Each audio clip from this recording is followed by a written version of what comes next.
యేసయ్యా నీ మాటలు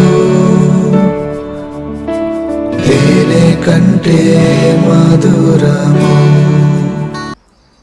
యేసయ్య మాటల ఛానల్కు స్వాగతం. దేవుని నామాన మీ అందరికీ వందనములు. నా పేరు బ్రదర్ వై రాజ్ కుమార్. ఈరోజు మనము సౌందర్యం గురించి ధ్యానం చేద్దాం. సౌందర్యమును గూర్చి లేఖనం ఏ విధంగా సెలవిస్తుంది అన్న విషయాన్ని ఈరోజు మనం లోతుగా ధ్యానం చేద్దాం. మొట్టమొదటిగా మనం చూస్తే లేఖన భాగాన్ని సామెతలు 31వ సామెత 30వ వచనం చదువుదాం. అందము మోసకరము, సౌందర్యము వ్యర్థము, యెహోవా యందు భయభక్తులు కలిగిన స్త్రీ కొనియాడబడును. అందమట మోసకరమైనది, సౌందర్యము వ్యర్థమైనదిని లేఖనం సెలవిస్తుంది. ఇప్పుడు మనం చదివిన భాగాన్ని చూసాం. అందము మోసకరము, సౌందర్యమే వ్యర్థమని. అలాగని చెప్పి మరి సౌందర్యంగా ఉండకూడదా? అందంగా ఉండకూడదా? సరే, ఈ విషయాన్ని పక్కన పెడితే పరమగీతాలు కొన్ని వచనాలు చదువుదాం. పరమగీతాలు 1వ అధ్యాయము 16వ వచనం చదువుదాం. నా ప్రియుడా, నీవు సుందరుడవు, అతి మనోహరుడవు. ఈ వచ్చిన భాగంలో మనం చూస్తే నా ప్రియుడా అని ఎవరిని సంబోధిస్తున్నారంటే యేసుక్రీస్తు ప్రభువాన్ని సంబోధిస్తున్నారు. ఎందుకంటే సంఘము వధువై ఉంటే యేసుక్రీస్తు ప్రభువారు ఆ వధువుకు వరుడై ఉన్నారు. సో పరమగీతాల్లో ప్రియుడాన్ని పిలవగా అది మన దేవాతి దేవుని గురించి, ప్రియురాలని పిలవగా సంఘము గురించి. మరి ఇక్కడ ప్రియుడా అని చెప్పి దేవాది దేవుని గురించి సంబోధిస్తూ దేవుడట అతి సుందరుడంట. మన దేవాతి దేవుడైన యేసుక్రీస్తు ప్రభువారు అతి సుందరుడైనటువంటి దేవుడు. అదేవిధంగా ఇంకో వచనాన్ని కూడా మనం చూద్దాం. పరమగీతాలు 5వ అధ్యాయము 10వ వచనం చదువుదాం. నా ప్రియుడు ధవలవర్ణుడు, రత్నవర్ణుడు, 10,000 మంది పురుషులలో అతనిని గుర్తింపవచ్చును. మన దేవుడట ధవలవర్ణుడు, రత్నవర్ణుడు, 10,000లో కూడా గుర్తించేంత అతి సుందరమైనటువంటి దేవాతి దేవుడు మన యేసుక్రీస్తు ప్రభువారు. మరి లేఖనంలో మనం చూసాం సౌందర్యము వ్యర్థమైనది, అందము మోసకరమైనదని. కానీ మన దేవుడైతే ఇంత సౌందర్యం గల దేవాతి దేవుడు అని చెప్పి లేఖనం సెలవిస్తుంది. మరి సంఘమును గురించి లేఖనం ఏం సెలవిస్తుందో కూడా చూద్దాం. పరమగీతములు 1వ అధ్యాయము 15వ వచనం చదువుదాం. నా ప్రియురాలా, నీవు సుందరివి, నీవు సుందరివి, నీ కన్నులు గువ్వ కండ్లు. ఇక్కడ 2 సార్లు సంబోధిస్తున్నారు దేవుడు. సంఘమైనటువంటి వధువైనటువంటి నా ప్రియురాలా, నీవు కూడా సుందరివి, నీవు సుందరివి అని చెప్పి 2 సార్లు సంబోధిస్తున్నారు. పరమగీతములు 2వ అధ్యాయము 11వ వచనం చదివితే, నా ప్రియురాల సుందరవతి లెమ్ము, రమ్ము, చలికాలము గడిచిపోయెను, వర్షకాలము తీరిపోయెను, వర్షమిక రాదు. ఇక్కడ మనం చూస్తే నా ప్రియురాల సుందరవతి. మనం 2వ వచనాన్ని చూస్తున్నాము. ఇప్పుడు సంఘాన్ని సుందరవతి అని 2వ వచనంలో కూడా పిలవటం. 3వ వచనం కూడా చూద్దాం మనం. పరమగీతములు 4వ అధ్యాయము 1వ వచనం చదువుదాం. నా ప్రియురాల, నీవు సుందరివి, నీవు సుందరివి, నీ ముసుగుండకుండా నీ కన్నులు గువ్వ కన్నుల వలె కనబడుచున్నవి, నీ తల వెంట్రుకలు గిలాదు పర్వతము మీద మేకల మందను పోలియున్నవి. ఈ వచనంలో కూడా మనం చూస్తున్నాం దేవాతి దేవుడైనటువంటి యేసుక్రీస్తు ప్రభువారు సంఘమును సుందరవతి అని చెప్పి, నీవు సుందరివి అని చెప్పి 2 సార్లు పిలుస్తున్నట్టుగా మనం చూస్తున్నాం లేఖనంలో. 4వ భాగంగా మనం చూస్తే వచనంలో పరమగీతాలు 4వ అధ్యాయము 7వ వచనం చదువుదాం. నా ప్రియురాల, నీవు అధిక సుందరివి, నీ యందు కలంకం ఏమీ లేదు. ఇప్పటివరకు మనం 4 వచనాలు చూసాం సంఘము పట్ల. 4 వచనాలలో కూడా దేవుడి సంఘాన్ని తెలియజేస్తున్నాడు. నా ప్రియురాల, నీవు సుందరివి సుందరివి. ఈ 4 వచనంలో అయితే నీవు అతి సుందరివి, నీలో కలంకం ఏమీ లేదంటున్నారు దేవుడు. అంతేకాదు, మన దేవాది దేవుడు సుందరుడు, సంఘమైన మనము సుందరులము. మరి వచనం చూస్తే సామెతల్లో సౌందర్యము వ్యర్థము, అందము మోసకరమనుంది. మరి రెండింటిని కంపేర్ చేసుకుంటే, రెండింటిని పోల్చుకుంటే మరి ఏది కరెక్ట్? 2 కరెక్టేనా? ఎందుకంటే 2 లేఖనంలోనే ఉన్నాయి. నువ్వు సౌందర్యంగా ఉంటే అది నిన్ను మోసం చేస్తుంది, వ్యర్థము అంటుంది లేఖనం. కానీ దేవుడు అంటున్నారు, నీవు అతి సుందరుడువు, అతి సుందరురాలువు. మరి మనం వ్యర్థమైనట్ట? మరి ఎందుకు ఈ విధంగా లేఖనము 2 మాటలుగా ఉన్నది? ఎందుకు 2 మాటలుగా కనబడుతుంది? సామెతల్లో మనం చూస్తే సౌందర్యం వ్యర్థమంట, కానీ పరమగీతాల్లో చూస్తే సంగమా నీవు చాలా సుందరవతివి, నేను కూడా 10,000లో గుర్తించేంత సుందరుడును. మరి ఏది నిజము? దీని పట్ల ఉన్నటువంటి ఆ యొక్క మర్మము ఏమిటి అని ఈరోజు మనం ధ్యానం చేద్దాం. అంటే దేవుడు వ్యర్థం అంటున్నారు, మరలా దేవుడే సౌందర్యం అని చెప్పి దేవుణ్ణి సంఘాన్ని ఇద్దరినీ పోలుస్తున్నారు. మరి ఇందులో ఏది నిజము? దీంట్లో ఉన్నటువంటి వాస్తవమైన నిజం ఏమిటి? ఈరోజు ఆ విషయమే మనం ధ్యానం చేద్దాం. ఎందుకంటే ఈ జ్ఞానం మనకు కావాలి. ఈ జ్ఞానంతో మనము ప్రార్థించాలి కూడా. కాబట్టి ఈ విషయమే ఈరోజు మనం లోతుగా తెలుసుకుని ధ్యానం చేసి ప్రార్థించుకుందాం.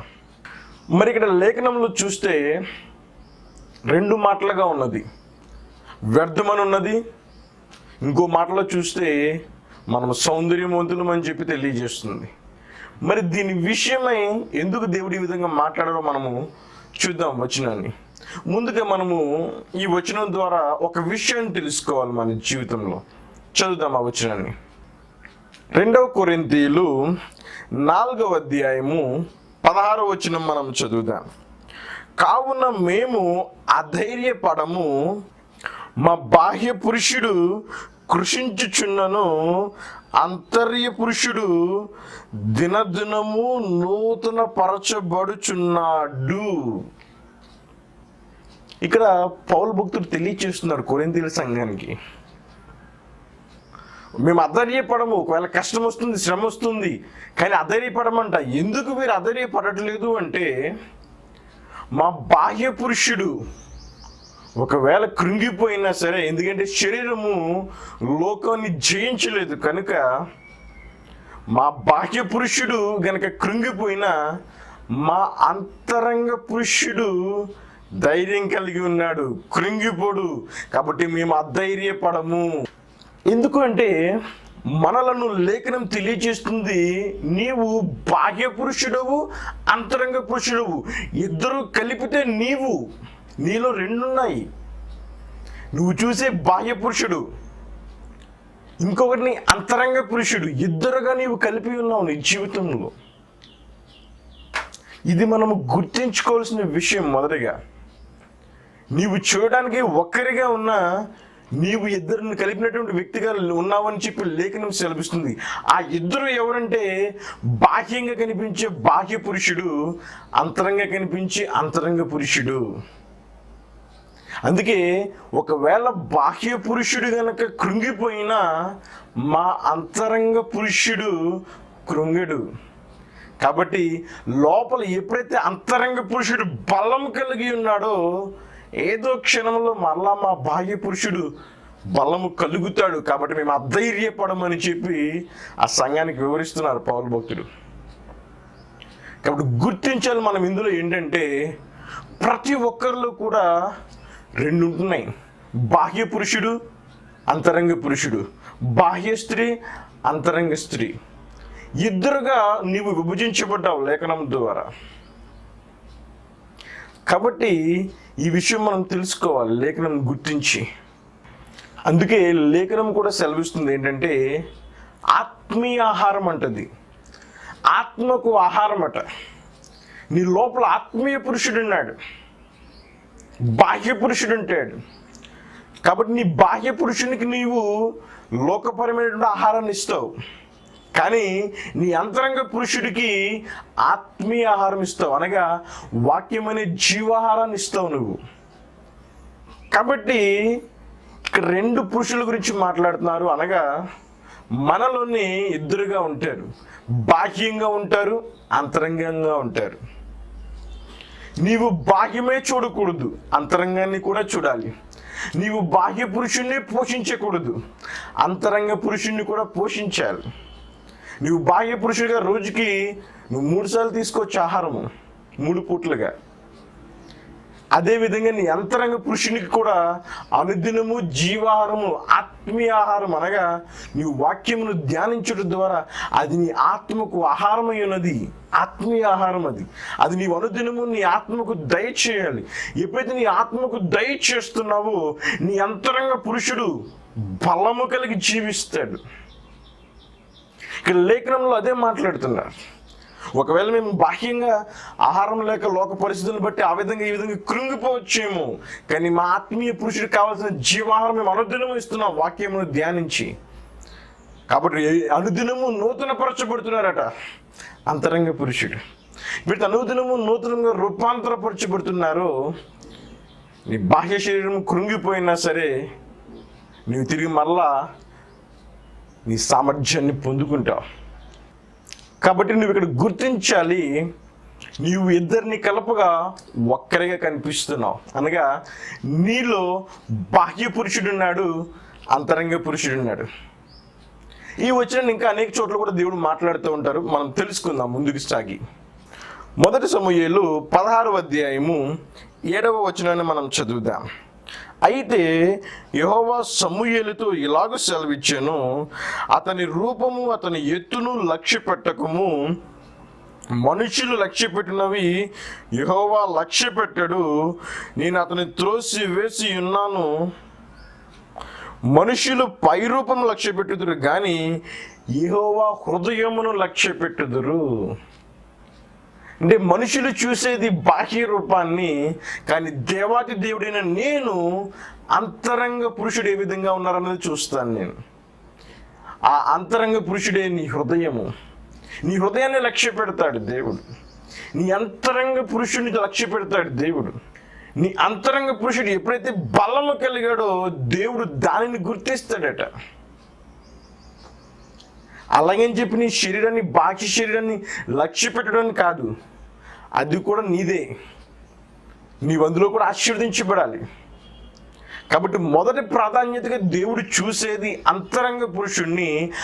ఎందుకు అంటే ఆ అంతరంగ పురుషుడు గనక జీవము కలిగి బలము కలిగి జీవిస్తే తద్వారా బాహ్య పురుషుడు కూడా బలము కలిగి జీవిస్తాడు.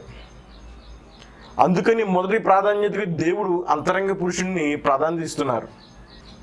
ఒకవేళ అంతరంగ పురుషుణ్ణి కాకుండా బాహ్య పురుషుణ్ణి కనుక నీవు లక్ష్య పెడితే అది అంత ఆశీర్వాదంగా ఉండదు. అందుకని మొదటి ప్రాధాన్యతగా దేవుడు అంతరంగ పురుషునికి ప్రాధాన్యత ఇస్తున్నారు. చూడండి, మీరు ఉదాహరణకి చెప్పాలి అంటే మనం జీవించినప్పుడు అందరూ పట్టించుకుంటారు, కానీ ఎప్పుడైతే చనిపోయినారో ఆ అంతరంగ పురుషుడు ఆ శరీరం నుంచి వదిలి వెళ్ళిపోయాడు. ఆ అంతరంగ పురుషుడు కొనిపోబడ్డాడు. కాబట్టి ఏ పురుషుడు ఉండిపోతాడంటే భూమి మీద చనిపోయినప్పుడు బాహ్య పురుషుడు ఉండిపోతాడు. మరి ఎప్పుడైతే ఆ యొక్క అంతరంగ పురుషుడు వెళ్ళిపోయాడో బాహ్య పురుషుడు కుళ్ళిపోవడం మొదలవుతుంది. అందుకే చనిపోయిన తర్వాత త్వరగా తీసుకువెళ్ళిపోతారు. ఎందుకంటే అది స్మెల్ వస్తుంది అని, కుళ్ళిపోవడం మొదలవుతుంది అని. అంటే మొదటి ప్రాధాన్యత కలిగేది నీ అంతరంగ పురుషుడికి. ఆ అంతరంగ పురుషుడు నీతో బలంగా ఉంటేనే నీ బాహ్య పురుషుడు కూడా బలము కలిగి జీవిస్తాడు. అతడు లేని పక్షాన నీ బాహ్య పురుషునికి ఏమాత్రము విలువ ఉండదు. చనిపోయారని తీర్చబడుతున్నా.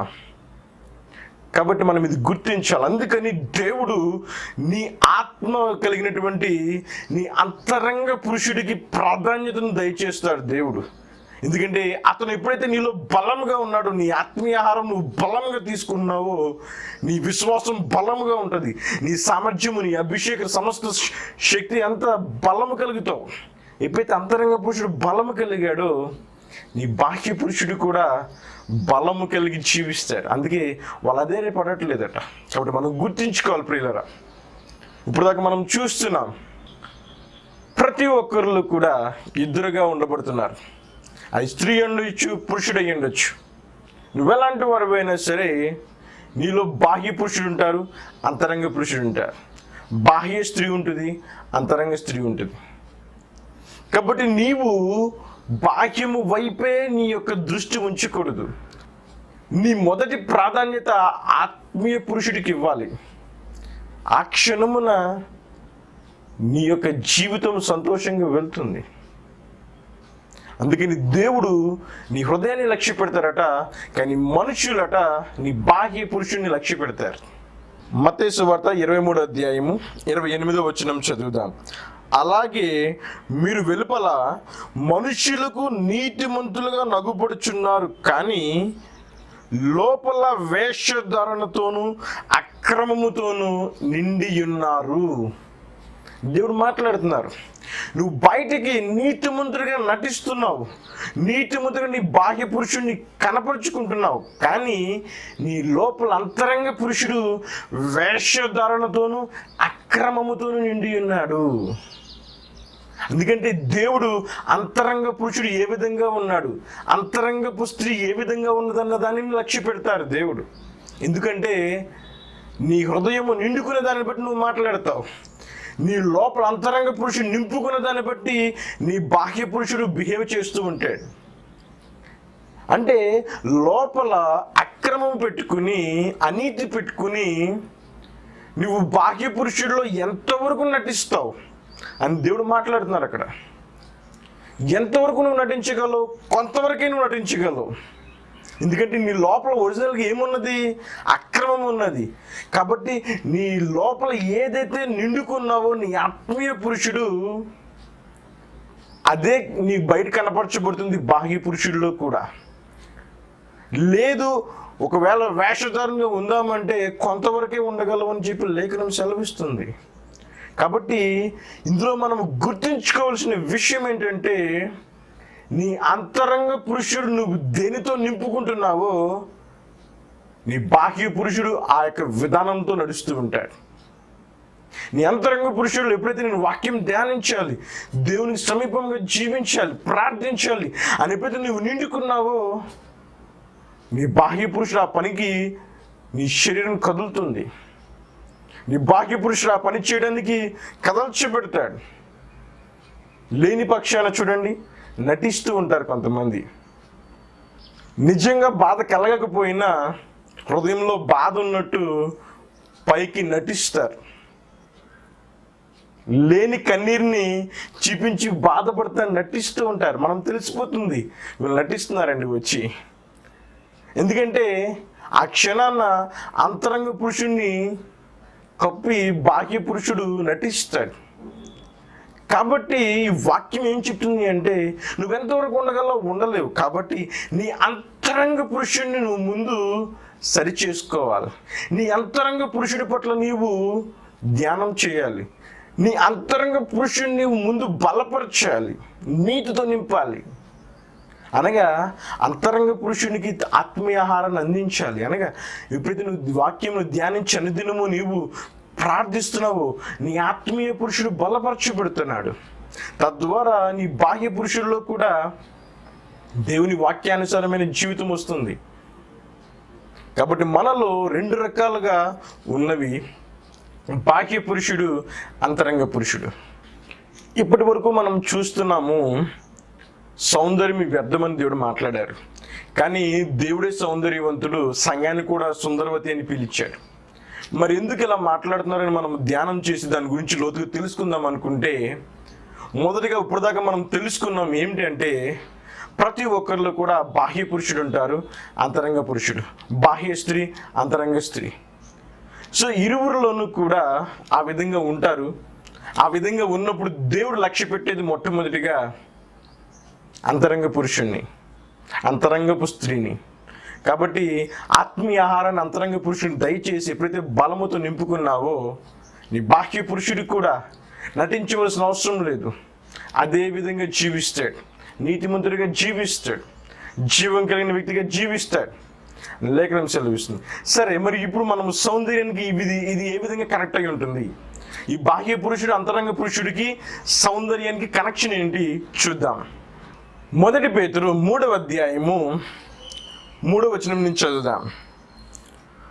జడలో అల్లుకునుటయు, బంగారు నగలు పెట్టుకునుటయు, వస్త్రములను ధరించుకునుటయు, వెలుపటి అలంకారము మీకు అలంకారముగా ఉండక, సాధువైనట్టియు మృదువైనట్టియునైన గుణమును అక్షయాలంకారము గల మీ హృదయపు అంతరంగ స్వభావము మీకు అలంకారముగా ఉండవలెను. అది దేవుని దృష్టికి మిగుల విలువ గలది. ఇప్పుడు మాట్లాడుతున్నారండి దేవుడు, మనము ఏం వస్త్రాలంకారం చేసుకోవాలి, ఏ విధంగా సౌందర్యంగా కనబడడానికి నీవు తయారవుతావు అన్న విషయము, అది బాహ్య పురుషుడికి బాహ్య స్త్రీకి సంబంధించినది. కానీ దేవుని దృష్టికి మిగులు విలువ గలది ఏంటంటే, నీ యొక్క అంతరంగ పురుషుడు కానీ నీ యొక్క అంతరంగ స్త్రీని కానీ అలంకరించుకోవటము. అలాగని చెప్పి నీ బాహ్య పురుషునికి నీ బాహ్య స్త్రీకి అలంకారము వద్దు అని కాదు. కానీ చాలామందికి కూడా నీవు బయట సౌందర్యంగా ఎంత చక్కగా కనబడుతున్నావని ఈ జడలు అల్లుకోవడంలోనూ, వస్త్రధారణ విషయంలోనూ, అన్ని విషయాలలో నువ్వు పట్టించుకుంటున్నావు. కానీ అది ఎంతవరకు వెళ్ళిపోతుందంటే, నీ బాహ్య రూపానికి సౌందర్యం వెళుతుంది. కానీ దేవుడు అంటున్నాడు, సాధువైనటియు మృదువునైన గుణముతో అలంకరించుకో. నీ అంతరంగ పురుషుడికి నీ అంతరంగ స్త్రీని అలంకరించు మొదట. అంటే ఇక్కడ దేవుడు నువ్వు జడలు వేసుకోవద్దు, అలంకరించుకోవద్దు, సౌందర్యంగా తయారవద్దని అనడం లేదు. కానీ మొదట దేవుడు విలువనిచ్చి ప్రాధాన్యతనిచ్చేది నీ అంతరంగ పురుషునికి సౌందర్యం నింపుకోమని. అది ఏ విధంగా వస్తుందంటే, నీవు మృదువైన సాధువైనటువంటి గుణాలతో అలంకరించుకోవటం అంట.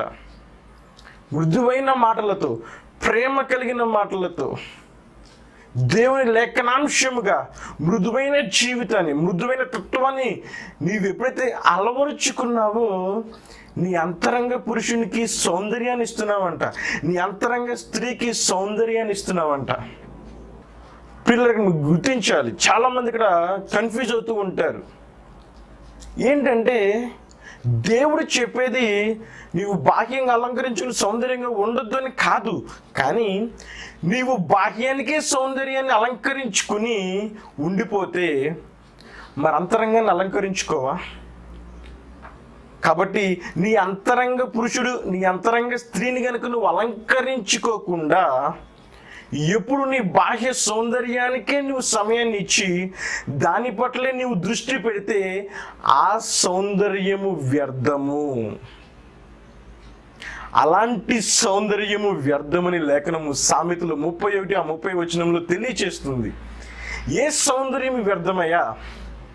నీ అంతరంగ పురుషుణ్ణి వదిలేసి బాహ్య పురుషునిగా ఎంత సౌందర్యంగా నువ్వు అలంకరించుకున్నా నువ్వు, ఆ సౌందర్యం వ్యర్థము. ఎందుకంటే దేవుని దృష్టిలో మొదట విలువైనది, మొదట గుర్తించదగినది అంతరంగ పురుషుని సౌందర్యము, అంతరంగ స్త్రీ సౌందర్యము.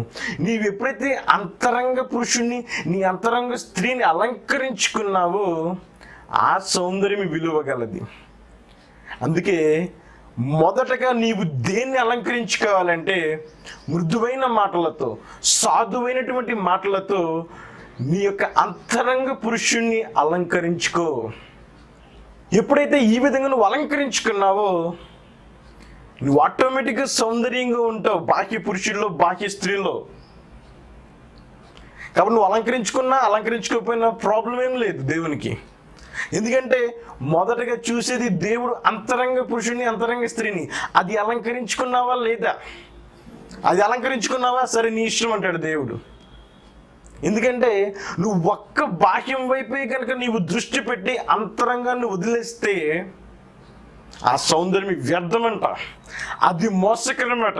ఎందుకంటే లోపల మృదువైన గుణాన్ని, సాధువైన గుణాన్ని ప్రాక్టీస్ చేయలేదు, అలంకరించుకోలేదు. కాబట్టి అది మోసం చేస్తుంది. సాధువు లేదంటే క్రూరత్వం ఉండిపోతుంది లోపల. కాబట్టి బయట సౌందర్యాన్ని నువ్వు అలంకరించుకుంటే అది నిన్ను మోసం చేస్తుంది, ఎందుకంటే లోపల క్రూరత్వం ఉండిపోతుంది. నువ్వు ఎప్పుడైతే లోపల మృదువుతనాన్ని, సాధుతనాన్ని ఎప్పుడైతే కనుక నీవు అలంకరించుకున్నావో నీ అంతరంగ పురుషుని అంతరంగ స్త్రీని, బయట ఇంకా సౌందర్యంగా కనపరచబడతావు. అందుకే పరమగీతాలు అంటున్నాడు, సంగమా నీవు సుందరివి, నీవు సుందరివి. అంటే ఏంటి? సంఘం ఎలా తయారైందంటే సాధువైనట్టుగా మృదువైన మాటలతో పలికే దేవాది దేవుని లక్షణాలు కలిగి సౌందర్యాన్ని నింపుకుంది. అందుకే చూడండి, మన దేవుడు మృదువైన వాడు, మృదువైన మాటలు పలుకుతాడు. ఆయన ప్రేమ, గాడ్ ఈజ్ లవ్. దేవుడు ప్రేమ అయి ఉన్నాడు. ఆయన మాట ప్రేమతో నేను పలకరిస్తుంది. ఏ రోజు కోపంతో నేను పలకరించదు. ఆయన నిన్ను వాత్సల్యపరుస్తూ ఉంటాడు. కాబట్టి ఆయన అతి సుందరుడుగా ఎందుకు 10,000లో కూడా గుర్తించదగినంత సౌందర్యవంతుడంటే ఆయన అంతరంగంలో మృదువైనటువంటి గుణం ఉన్నది. ఇప్పుడు మనల్ని కూడా అదే విధంగా తయారవ్వమంటున్నాడు. కాబట్టి అలా విధంగా తయారైన సంఘంతో మాట్లాడుతున్నాడు.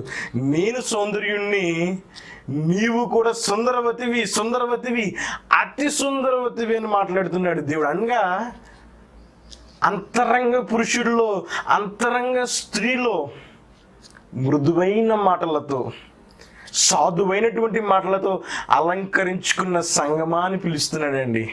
అది నిజమైన సౌందర్యం నీ పట్ల కలిగించేది. నీవు దాని యందు లక్ష్యం వదిలేసి ఎప్పుడు చూసినా సరే సమయం అంతా నేను ఎలా అందంగా కనబడాలి, నా బాహ్యంగా ఎలా కనబడాలి, ఏ విధంగా షాపింగ్ చేసుకోవాలి నేను అని వీటి మీద నీ సమయాన్ని వెచ్చిస్తే లోపల క్రూరత్వం పెరిగిపోతుందట, లోపల అంతరంగ పురుషుడు కృంగిపోతాడట. కాబట్టి నువ్వెంత బయటికి సౌందర్యంగా అలంకరించుకున్న రకరకాలుగా తయారు చేసుకుని అది వ్యర్థము, ఆ సౌందర్యం వ్యర్థమైపోతుంది ప్రియులారా. కాబట్టి నువ్వు సమయాన్ని నువ్వు అలంకరించుకోవడానికి, సౌందర్యంగా కనబడాలి. కానీ దేవుడు అంటున్నాడు అలా ఉండదని అనట్లేదు. కానీ మొదటి ప్రాధాన్యత, మొదటి విలువ అంతరంగ పురుషుని ఇచ్చావా? వాక్యం చదివి ధ్యానించి ప్రార్థించుకుని, ప్రభువా నాలో ఇంగో ఇలాంటి చక్కని లక్షణాలతో నీ పరిశుద్ధాత్మ ఫలములు కలిగిన ప్రేమ, సంతోషం, సమాధానంతో నన్ను నింపు ప్రభువా అని నీ ఆత్మీయ పురుషుణ్ణి అలంకరించుకున్నావా అని మాట్లాడుతున్నాడు దేవుడు. ఎప్పుడైతే దీన్ని అలంకరించుకో, నీ లోపల మృదువైన మాటలతో, మృదువైన గుణముతో నీ అంతరంగ పురుషుడు ఉంటాడు. తద్వారా బాహ్య పురుషుడు కూడా చాలా సౌందర్యంగా కనపడతాడట. అందుకే మన దేవుడు 10,000లో గుర్తించదగినంత సౌందర్యం కలిగిన దేవుడు అండి. ఆయన ప్రేమ అంత గొప్పది కనుక నువ్వెంత కష్టంలో ఉన్నా సరే నువ్వు దేవుని మాట వినగలిగితే నీ కష్టమంతా బయటకు పోతుంది. ఎందుకంటే ఆయన మృదువైన మాట నీ కష్టాన్ని తొలగిస్తుంది. నీవు అదే విధంగా జీవించాలి. అది నిజమైన సౌందర్యం, అది నిజమైన సౌందర్యం.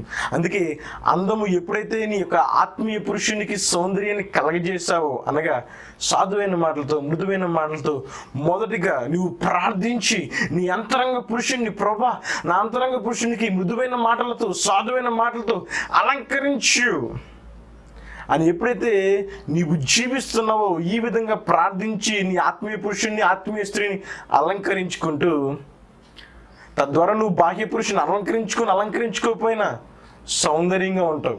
అలాగని చెప్పి దేవుడు బాహ్య పురుషుని మంచి వస్త్రధారణ వేసుకోవద్దని అంటలా. బాహ్య పురుషుడిగా, బాహ్య స్త్రీగా నువ్వు రెడీ అవ్వద్దని అనడం లేదు.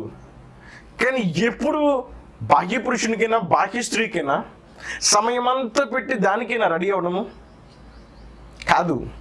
మొదటిగా నీ అంతరంగానికి సిద్ధపరచుకో, తర్వాత నువ్వు బాహ్య పురుషుడికి బాహ్య స్త్రీకి సమయాన్ని పెట్టి తయారవు అంటున్నాడు దేవుడు. 1 తిమోతి 2వ అధ్యాయము 9-10 వచనాలు చదువుదాం. మరియు స్త్రీలను అనుకవయు స్వస్థ బుద్ధి గలవారయ్యుండి తగు మాత్రపు వస్త్రముల చేతనే గాని జడలతోనైనను బంగారంతోనైనను ముత్యములతోనైనను మిగుల విలువ గల వస్త్రములతో నేను అలంకరించుకొనక దైవ భక్తి గల వారమని చెప్పుకుని స్త్రీలకు తగినట్లుగా సత్క్రియల చేత తమ్ము తాము అలంకరించుకొనవలెను. దేవుడు అంటున్నాడు, నువ్వు ముత్యాలతో బంగారాలతో వీటన్నిటితో అలంకరించుకో, కానీ దానికే ఉండిపోకు. నువ్వు దానికి ఇవ్వకు మొదటి ప్రాధాన్యత. సత్క్రియలతో నువ్వు అలంకరించుకోవడానికి ప్రాధాన్యత నువ్వు. మొదటిగా నీవు సత్క్రియలతో అలంకరించుకోమంటున్నాడు దేవుడు నిన్ను. సత్క్రియ, సత్యము ప్లస్ క్రియ. సత్యము అనగా వాక్యము, వాక్యము సత్యమై ఉన్నది.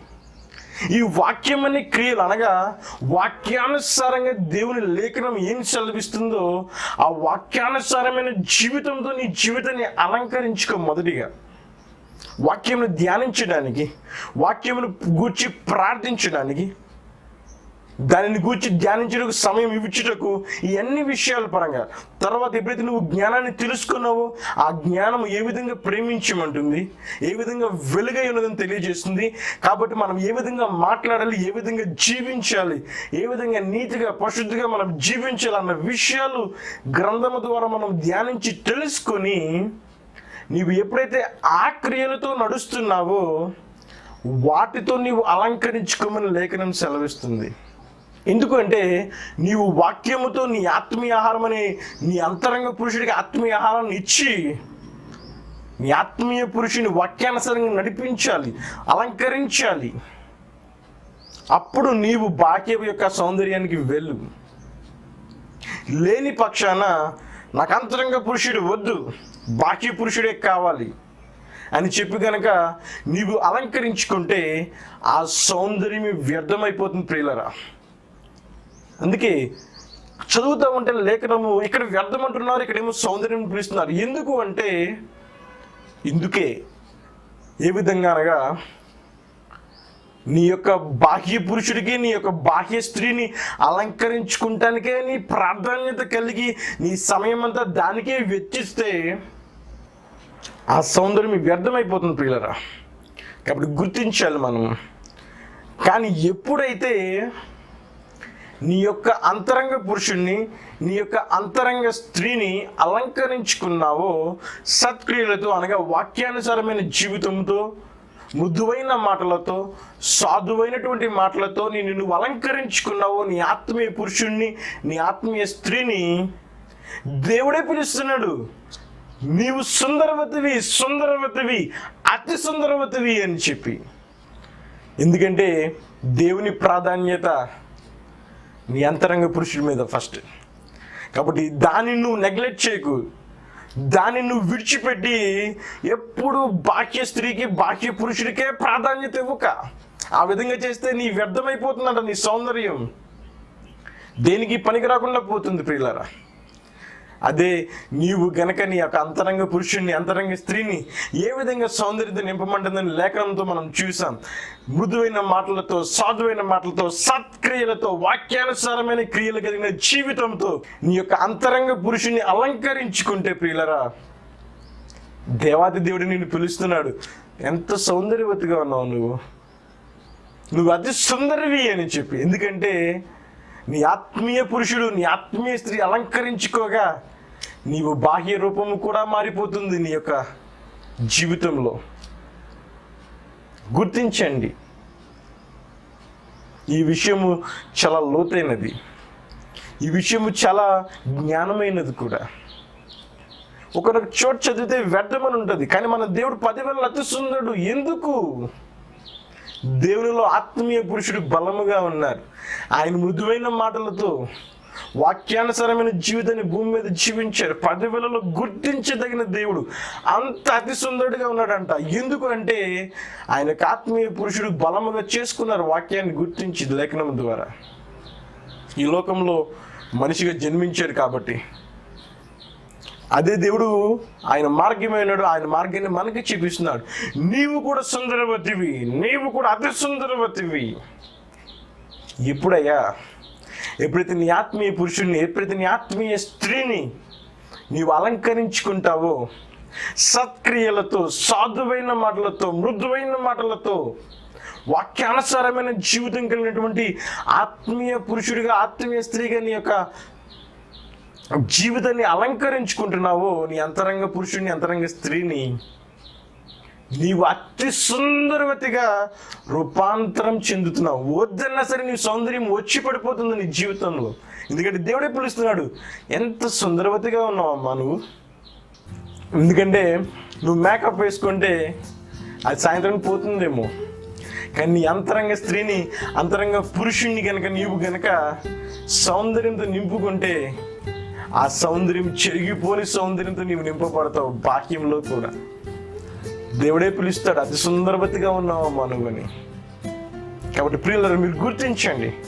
మీ షాపింగ్ పట్ల, మీ మేకప్ పట్ల, అన్నిటి పట్ల సమయం పెట్టుకోండి. కానీ మొదటి ప్రాధాన్యతకి దేవునికి ఇవ్వు. మొదటి ప్రాధాన్యత దేవునికి ఇచ్చి తర్వాత నీవు చేసుకో. మొదటగా నీ అంతరంగ స్త్రీని, అంతరంగ పురుషుణ్ణి బలపరుచుకో, అలంకరించుకో. అప్పుడు బాహ్య స్త్రీకి, బాహ్య పురుషునికి అలంకరణకి వెళ్ళు. కానీ నీవు ఒక బాహ్యానికి మాత్రమే నువ్వు ఎప్పుడు అడుగులు వేస్తూ ఉంటే ఆ సౌందర్యం వ్యర్థమైపోతుంది. ప్రియులారా, గుర్తించాలి మనం ఈ వాక్యాన్ని.